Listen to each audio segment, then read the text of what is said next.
Hello दोस्तों, स्वागत है आपका अपने YouTube channel Rohit Goswami law classes में। और आज हम कराने वाले हैं आपको LLB सेकेंड ईयर। सेम है हमारा थर्ड, एक्ट है लॉ ऑफ प्रॉपर्टी, कोड है 3004, क्वेश्चन नंबर है हमारा 9, मोचन। शॉर्ट में हम लॉ ऑफ प्रॉपर्टी को TPA बोलते हैं। क्या बोलते हैं? TPA, transfer of property act. ठीक है, संपत्ति अंतरण अधिनियम 1882। ठीक है, अब से पहले मैं आपके 8 क्वेश्चन करा चुका हूं, आप प्ले लिस्ट में जाकर देख लीजिएगा। वे सभी क्वेश्चन आपके लिए वेरी वेरी इंपॉर्टेंट हैं। ठीक है, आज का जो क्वेश्चन है वो है हमारा मोचन। पहले हम मोचन को समझ लेते हैं। मोचन होता क्या है? मोचन होता है छुटकारा। छुटकारा, सही है। जैसे एक छोटा सा एग्जांपल लेंगे, सही है, सिर्फ समझने के लिए। ए और बी दो व्यक्ति हैं। ये क्या है? जमींदार या मुंशी समझ लो, जैसे पहले जमाने में होते थे। और ये क्या है? एक गरीब मजदूर।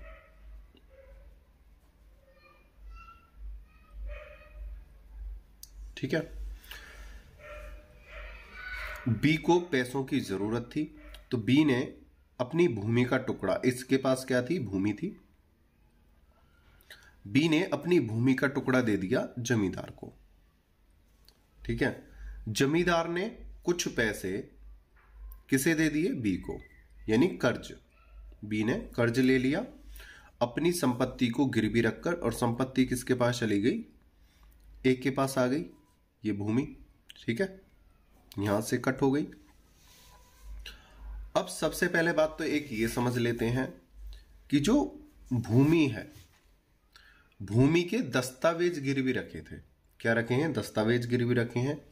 भूमि को गिरवी नहीं रख, मतलब भूमि के दस्तावेज गिरवी रखे हैं ये नहीं है भूमि का टुकड़ा उठाया और उसकी तिजोरी में जाके रख दिया, नहीं। उनके दस्तावेजों को गिरवी रख दिया जाता है। अब बात आती है, इसका एक समय दिया जाता है कि आपको ये जो पैसे दे रहा हूं मैं, 1 वर्ष के लिए दे रहा हूं, 5 वर्ष के लिए दे रहा हूं,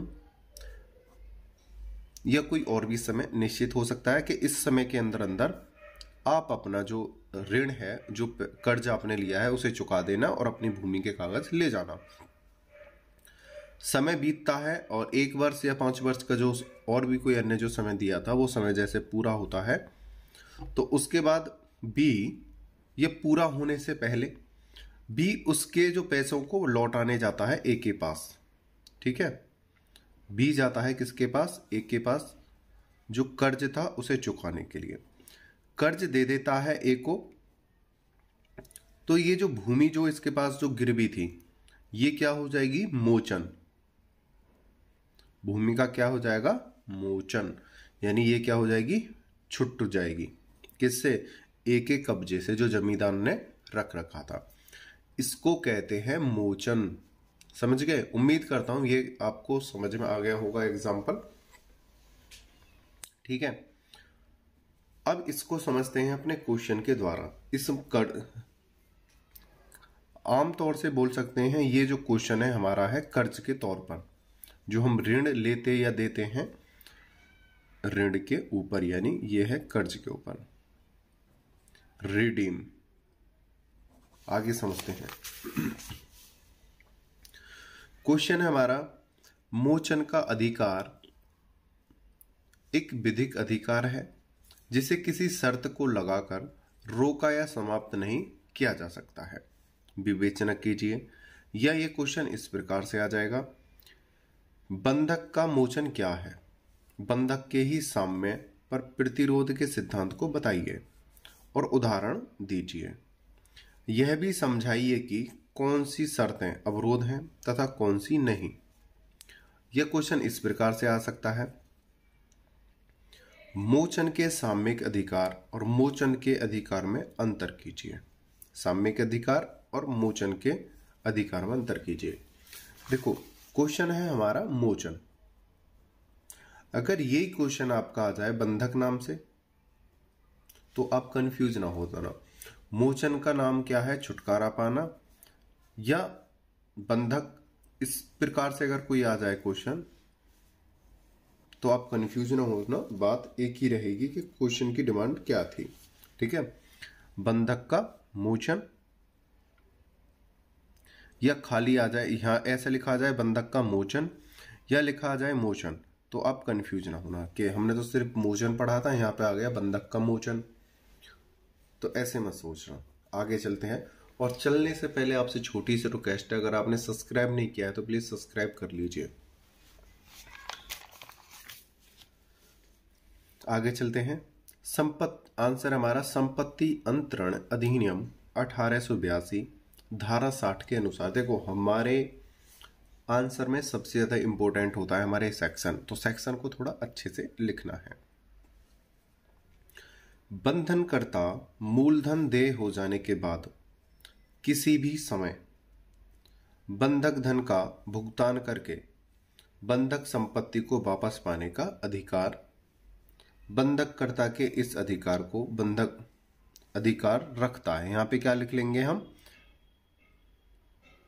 अधिकार होता है या रखता है, यहां पे लिख लेना। ठीक है, बंधककर्ता के इस अधिकार को बंधक मोचन का अधिकार कहते हैं।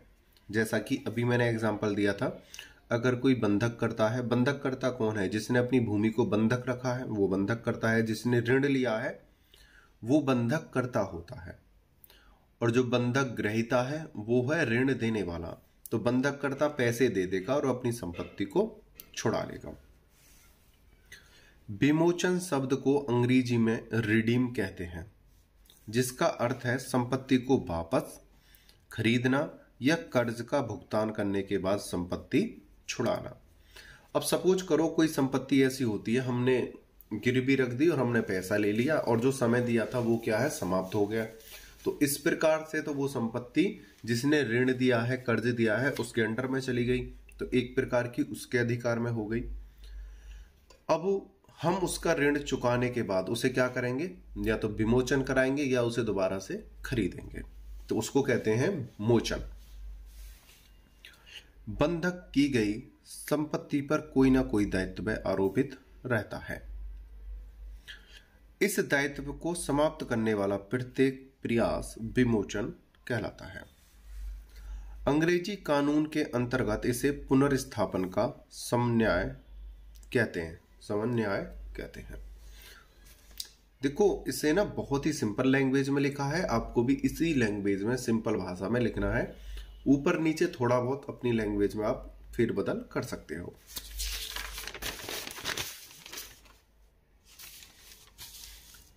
एग्जाम्पल, ऐसा भी हो सकता है कि ऋणदाता ने ही जानबूझकर ऐसी परिस्थिति पैदा की हो कि भुगतान होना संभव ना हो सका हो, और भुगतान पाने से बचे रहने के लिए स्वयं को छिपा लिया हो, या कुछ ऐसी अप्रत्याशित घटना घटी हो जिसके कारण कर्जदार भुगतान करने में विफल रहा हो। यहां पे एक बात कही गई है, जैसे जो ऋणदाता है, यहां पे ऋणदाता और ऋण ग्रहीता, इसने क्या दिया? कर्ज दे दिया। अब जब कर्ज का समय जो है, या तो इसने इस प्रकार से रख दिया कि जैसे 10 वर्ष 20 वर्ष, या कोई बहुत ज्यादा, मतलब इसने इस प्रकार से समय रखा जो इसके विपरीत हो, ऋणदाता के क्या हो? विपरीत हो। या तो इसे लगे कि 10-20 साल का समय दे देता हूं, ये कर्ज दे नहीं पाएगा और संपत्ति मेरे अंडर में आ जाएगी, या इतना कम समय देता हूं जिससे कि ये मेरे कब्जे में आ जाएगा। ठीक है, और ज्यादा देगा समय तो इसे सोचेगा कि ब्याज मेरे पे आती रहेगी, और इसको भी क्या रहेगा? ये लगेगा कि चलो ब्याज ही तो चल रही है, धीरे धीरे दे दूंगा, और एक दिन ऐसी परिस्थिति आएगी ये लुट जाएगा और मेरे कब्जे में जमीन आ जाएगी। या समय कम दूंगा तो ये परेशान होगा, कर्ज दे नहीं पाएगा तो मेरे अंडर में आ जाएगी। या ऋणदाता ऋण देना चाहता हो और ऋणदाता कहे कि भाई मुझे दे देना, कोई दिक्कत नहीं है, आते रहेंगे पैसे, कोई भागे थोड़ी जा रहे हैं, इस प्रकार से कोई बहाना बना दे। या जब ऋणदाता ऋण देने जाए तो ये क्या करे? अपने आप को छुपा ले। या कोई ऐसी घटना घट जाए जिससे ऋण जो ग्रहीता है अपने कर्ज को देने जाए और कोई घटना घट जाए, तो उन परिस्थितियों में यह नहीं माना जाएगा कि जो ऋण ग्रहीता है, जिसके पास ऋण है, उसकी संपत्ति को जब्त कर लिया जाए। ऐसा नहीं होगा। परंतु साम्य ने ऐसे मामलों में वादी की अनुतोष प्रदान करना आरंभ किया। साम्य ने यह महसूस किया कि एक बंधक का वास्तविक उद्देश्य कर्जदाता को उसके कर्ज के भुगतान को निश्चित करने हेतु एक प्रतिभूति प्रदान करने का है, और यह कि कर्जदाता ऐसी स्थिति में प्रतिभूति संपत्ति को अपने पास बनाए रखने के अधिकार का दावा उस समय नहीं कर सकता जबकि उसके द्वारा मांगे जाने के एक युक्त समय में उसका रुपया उसे वापस कर दिया गया हो। यानी कि जो समय उसने रखा था, ऋणदाता ने, देने वाले ने, कर्ज देने वाले ने जो समय रखा था, उस समय के अंदर अगर पैसा दे दिया जाता है तो वो कोई ऋण देने वाला संपत्ति को जब्त करने के लिए या अपने कब्जे में रखने के लिए कोई बहाना नहीं बना सकता है। ठीक है। इस प्रकार इस सिद्धांत का विकास हो गया है कि भले ही संपत्ति को पुनः वापस करने के संबंध में निर्धारित तारीख बीत गई हो, फिर भी कर्जदार को समय के अंतर्गत अपनी संपत्ति वापस करने का अधिकार है। इस सिद्धांत को इक्विटी ऑफ रिडेम्पशन कहते हैं। यानी कि अगर कर्जदाता का समय बीत भी जाता है, जैसे 1 वर्ष का समय था कि 1 वर्ष के अंदर अंदर कर्ज चुकाना है, और 1 वर्ष बीत जाता है, कर्ज नहीं चुका पाता है, और उसके बाद अगर 1 वर्ष के बाद उस पर व्यवस्था हो जाती है कर्ज चुकाने की, तब भी उसकी संपत्ति को कब्जाया नहीं जा सकता है। मोचन द्वारा बंधनकर्ता को प्राप्त अधिकार है। नंबर 1,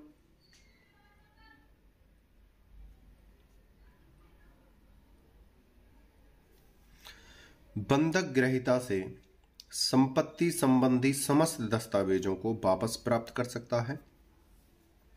जिसने संपत्ति को जब्त करा था, जिसने कर्ज दिया था, उससे जिसने ऋण लिया है वो कागजों को क्या कर लेगा, वापस कर लेगा। क्योंकि भाई जब हम कोई संपत्ति गिरवी रखते हैं तो संपत्ति किसी के घर में तो दे के नहीं आते, कागजों को ही तो गिरवी रखते हैं, तो कागजों को क्या कर लेगा, वापस कर लेगा, दस्तावेजों को।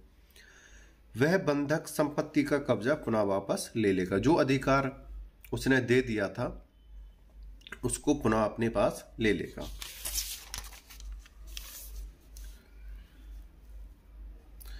बंधक के विमोचन पर प्रतिरोध। नंबर 1, एक एग्जाम्पल दिया हुआ है। कगलिंगर बनाम New Patagonia meat and cold storage company ली में लॉर्ड पार्कर ने कहा था। इसमें कहा गया, देखो केस हमारा यहां तक है, और ये किसने कहा था, लॉर्ड पार्कर एक न्यायाधीश थे। इसमें कहा गया कि यदि एक बार आप इस निर्णय पर पहुंच जाते हैं कि पक्षों का उद्देश्य यह था कि बंधक धन देने पर संपत्ति वापस होनी चाहिए, तो कोई भी अवरोध जो इसे रोकता है वास्तविक प्रयोजन के प्रतिकूल होने के कारण रद्द कर दिया जाएगा। जैसा कि यहां पे कहा गया है कि जब भाई संविदा हुई थी 2 लोगों के बीच में, क्या हुई, संविदा। भाई ऋण देने में क्या होती है, संविदा। ए और बी, कर्ज देने वाला यानी ऋणदाता,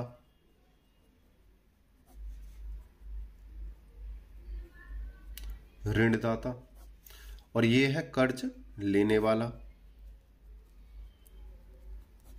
और ये क्या है, ऋण ग्रहीता। और इनके बीच क्या हुई, संविदा। इसने लिए 1 लाख रुपए, इसने दिए इसे 1 लाख, और इसने इसे दिए अपनी भूमि के दस्तावेज। समय रखा दोनों ने 1 वर्ष का।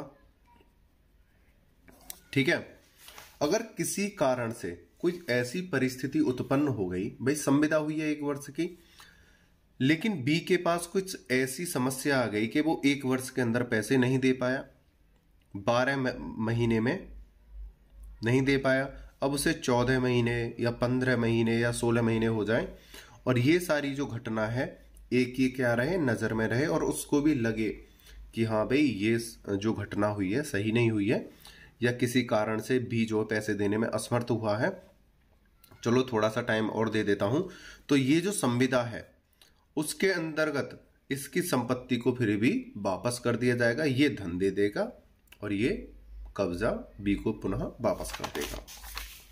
तो यही बात बोली है। तो कोई भी अवरोध जो इसे रोकता है वास्तविक प्रयोजन के प्रतिकूल होने के कारण रद्द कर दिया जाएगा। किंतु दूसरी ओर यदि आप इस निष्कर्ष पर पहुंचते हैं कि पक्षों का यह उद्देश्य नहीं था, तब संव्यवहार बंधक कतई नहीं है।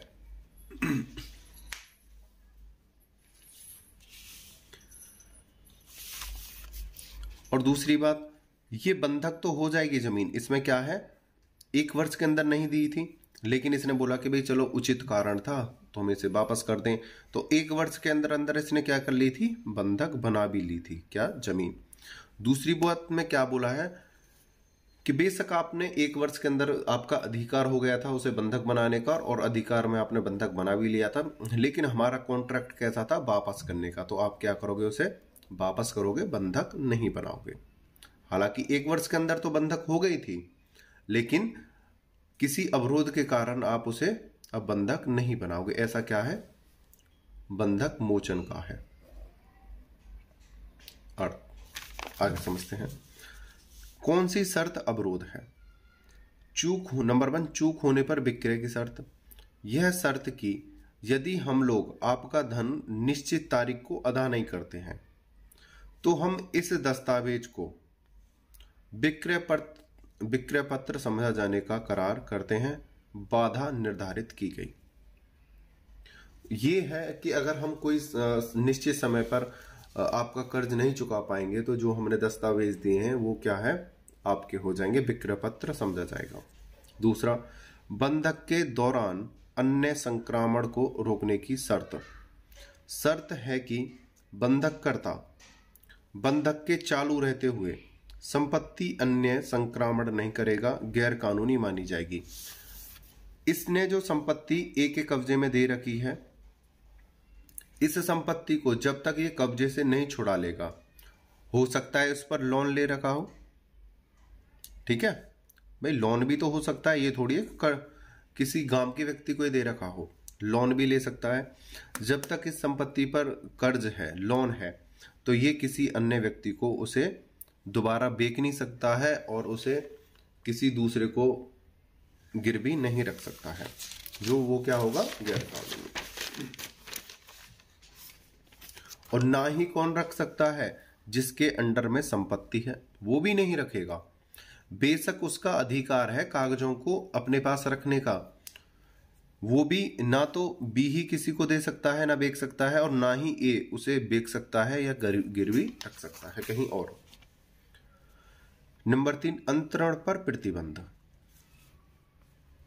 यदि बंधक में यह प्रावधान रखा गया है कि बंधककर्ता बंधक के दौरान संपत्ति का अंतरण नहीं कर सकता है या इस संपत्ति को किसी ऋण के लिए प्रतिभूति नहीं दे सकता है, तो ऐसी शर्तें प्रतिरोध मानी जाएंगी। नंबर 4, चूक की स्थिति में दंड का प्रावधान। यदि बंधक में कोई ऐसी शर्त लगाई गई है कि बंधककर्ता, यहां पे कर्ता के निश्चित अवधि में मोचन न कराने की स्थिति में उसे अधिक ब्याज देना होगा, तो ऐसी शर्त भी प्रतिरोध मानी जाएगी, शून्य नहीं। अब जैसे कि इसने इसको क्या दे दिया, ऋण दे दिया, और समय दे दिया 1 वर्ष का। अब इसे लगा कि 1 वर्ष का समय जैसे जैसे नजदीक हो रहा है, समाप्त हो गया। अब इसने क्या सोचा कि जो ऋण की जो मात्रा है, जो हम ब्याज जो ले रहे थे, उसको क्या कर दो, बढ़ा दो। तो इस प्रकार से ये काम नहीं कर सकता है, उसको क्या माना जाएगा, गलत माना जाएगा। क्या करती है, रोक लगाती है, लेकिन शून्य नहीं है। ए ने दिया बी को ऋण, 1 वर्ष हो गया, जैसे 3% से दिया, 1 वर्ष हो गया। अभी इसके ए के मन में क्या आ गया, लालच आ गया। ये सोच रहा है कि भाई अब मैं इसकी ब्याज को बढ़ा दूं, ऐसा नहीं हो सकता है। ठीक है, क्या होगा, प्रतिरोध करेगी ये जो धारा है, और लेकिन क्या होगा, ये शून्य नहीं होगा। रोक करेगी लेकिन शून्य नहीं है। मोचन की लंबी अवधि 0.5, यदि बंधक में बंधक संपत्ति मोचन के लिए एक लंबी अवधि निश्चित की गई है, तो ऐसी अवधि प्रतिरोध होगी या नहीं, यह परिस्थितियों के ऊपर निर्भर करता है। इस चीज को समझते हैं। ए ने, ये बी है, जैसा कि हम प्रत्येक बार देखते हैं, देने वाला, कर्ज, कर्ज लेने वाला। सपोज करो इस जो कर्ज लेने वाले की उम्र सपोज करो 80 वर्ष है, और बहुत ज्यादा बुजुर्ग है, बीमार भी रहता है, और ए को ये पता है कि इसकी उम्र क्या है, बहुत ज्यादा हो गई है, और आय का कोई अच्छा साधन भी नहीं है, ये अक्सर बीमार रहता है। इसने क्या करा, इसे कर्ज दे दिया। ठीक है, और कर्ज में क्या शर्त रखी कि आपको मैं 10 वर्ष का समय देता हूं। क्या, 10 वर्ष का समय देता हूं, आप चुका देना, कोई बात नहीं है। इसके मन में क्या था, लालच। 10 वर्ष या 20 वर्ष, या कहेंगे आप जब तुम्हारा मन करे लाइफ में आप दे देना, कोई बात नहीं है, लेकिन आप मुझे अपनी जमीन का कब्जा दे दो। तो इसके मन में क्या था, लालच था कि भाई 80 साल का है, बीमार रहता है, पता नहीं कब स्वर्गवास हो जाए इसका, और किसी को तो ये रहेगा कि इसने संपत्ति को कर्ज के रूप में बेच दिया था, तो ये मेरे अंडर में आ जाएगी। या इसके मन में ये लालच हो कि जो समय है वो इस प्रकार से रखे कि जैसे 6 महीने या 1 वर्ष या 2 वर्ष, कि इतनी जल्दी ये चुका नहीं पाएगा और ये मेरे कब्जे में आ जाएगी। यानी समय को इस प्रकार से निश्चित करे जो उसके लालच के अधीन हो। तो ऐसे अधिकारों को क्या करेगी ये धारा, खंडन करेगी, निरस्त करेगी, और परिस्थितियों को देखेगी जो वर्तमान की परिस्थितियां बन रही हैं।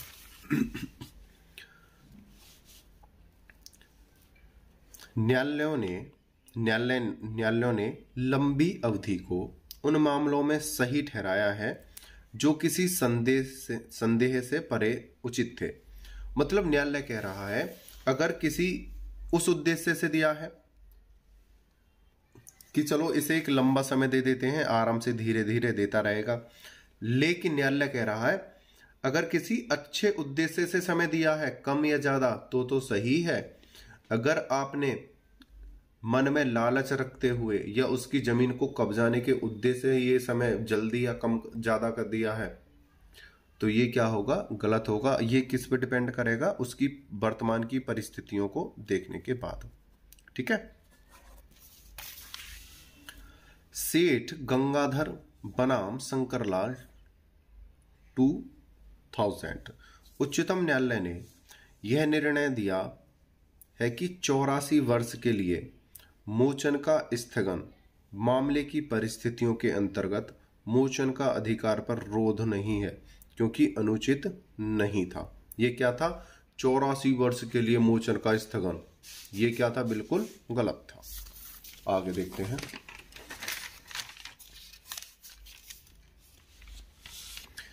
कौन सी शर्तें अवरोध नहीं है। पहले देख रहे थे अवरोध हैं, और यहां पे देखेंगे कौन सी शर्तें अवरोध नहीं है। न्यायालय द्वारा यह निर्धारित किया गया है कि निम्नलिखित शर्तें अवरोध नहीं है। और एक बात बता दूं, जैसे कि मैंने यहाँ पे आपको 5 पॉइंट कराए हैं, आप इनमें से कोई भी 3 पॉइंट वहां पर लिख सकते हो अपने एग्जाम में, सफिशियंट होंगे, और प्लस अपने केसों को वहां पे लिख देना।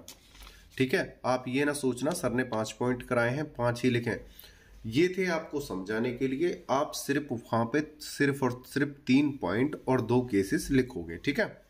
1 केस ये हो गया और 1 केस तुम्हारा ये हो गया, ठीक है। आप 2 केस और 3 हेडिंग्स वहां पे लिखोगे। आगे चलते हैं। कौन सी शर्तें अवरोध नहीं है? नंबर 1, विक्रय की शर्त बाधा नहीं है बशर्ते कि बंधक समव्यवहार का भाग है। दूसरा, ब्याज की ऊंची दर आवश्यक रूप में बाधा नहीं होती है।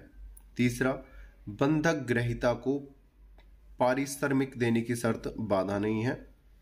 देखो, जो हमने लिया है वो तो हमें चुकाना पड़ेगा, वो कोई रोक नहीं है। ब्याज की ऊंची दर आवश्यक रूप में बाधा नहीं होती है, भाई उसका मन है वो किस ब्याज की दर से आपको पैसे दे, उसका कोई रोक टोक नहीं है। विक्रय की शर्त बाधा नहीं है। बी, मोचन के साम्यक अधिकार और मोचन के अधिकार में अंतर बताइए। देखो, बहुत ही सिंपल शब्दों में मैंने यहां आपको बताया है। इसी प्रकार से मोचन के साम्यक अधिकार और मोचन के अधिकार में अंतर बताइए। अगर फिर भी अगर किसी की समझ में नहीं आता है तो आप कमेंट करना, कमेंट में मैं आपको दोबारा से समझा दूंगा, छोटी सी क्लिप बना दूंगा। आप बता देना कि सर हमें कहां से समझ में नहीं आया है, आप वीडियो का टाइम बता देना। मोचन के साम्यक अधिकार और मोचन के अधिकार में अंतर। यह विभाजन इंग्लैंड एवं भारतीय कानून में निहित बंधनकर्ता के अधिकार में अंतर प्रकट करता है। ये जो कौन सा विभाजन है, इंग्लैंड और भारतीय कानून में निहित बंधनकर्ता के अधिकारों में अंतर करता है। इंग्लैंड में साम्य न्यायालय दृढ़ता से यह विश्वास करते थे कि आरंभ में बंधक एक कर्ज देने के लिए केवल प्रतिभूति यानी जमानत मात्र था और ऐसे कर्ज की अदायगी पर मोचन के योग्य था। यानी कि यहां पे कहा गया था कि जब कोई व्यक्ति कर्ज लेता है तो वो अपनी संपत्ति को इसलिए रखता है गिरवी कि वो एक जमानत के तौर पे होता है कि अगर मैं आपको जमानत देता हूं कि अगर मैं अपनी संपत्ति आपका कर्ज नहीं चुका पाऊंगा तो मेरी संपत्ति आपके पास रखी है, आप उस पर कब्जा कर लेना, तो एक जमानत के तौर पे होता है। और ऐसे कर्ज की अदायगी पर मोचन के योग्य था। अगर कर्ज चुका देता है तो वो अपने कागजों को वापस ले लेता था, अपनी संपत्ति को पुनः वापस कर लेता था। यह नियम इस सिद्धांत पर आधारित है कि एक बार जो बंधक हो चुका है वह हमेशा ही बंधक रहेगा।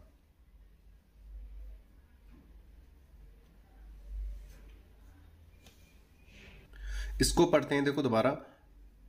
यह नियम इस सिद्धांत पर आधारित है कि एक बार जो बंधक हो चुका है वह हमेशा ही बंधक नहीं रहेगा। यहां पे जो छूट रही थी नहीं रहेगा, यानी जो एक बार बंधक बन चुका है वो हमेशा बंधक नहीं रहेगा बशर्ते कि वो अपना कर्ज चुका दे, ठीक है।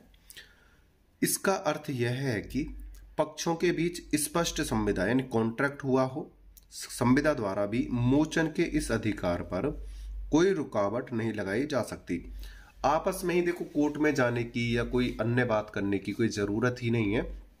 अगर दोनों पक्षों ने इस प्रकार का कॉन्ट्रैक्ट करा है कि अगर मैं समय से पैसा नहीं चुकाता हूं तो मेरी संपत्ति आपके कब्जे में आ जाएगी, नहीं तो मैं आपका पैसा समय पे चुका ही दूंगा, अब मुझे मेरी संपत्ति का अधिकार पुनः वापस कर देना। तो ये तो आपस की ही एक संविदा है।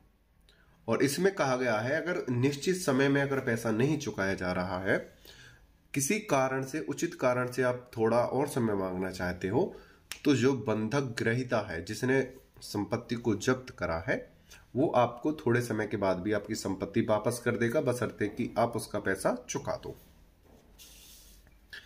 अतः इंग्लैंड में मोचन के अधिकार को साम्य पर आधारित होने के कारण साम्य के अधिकार कहते हैं। इसके विपरीत भारत में मोचन का अधिकार धारा 16 के अंतर्गत स्थापित एक कानूनी अधिकार है। देखो, इंग्लैंड में इसे क्या कहते हैं? साम्य का अधिकार। सही है। भारत में इसे क्या कहते हैं? कानूनी अधिकार।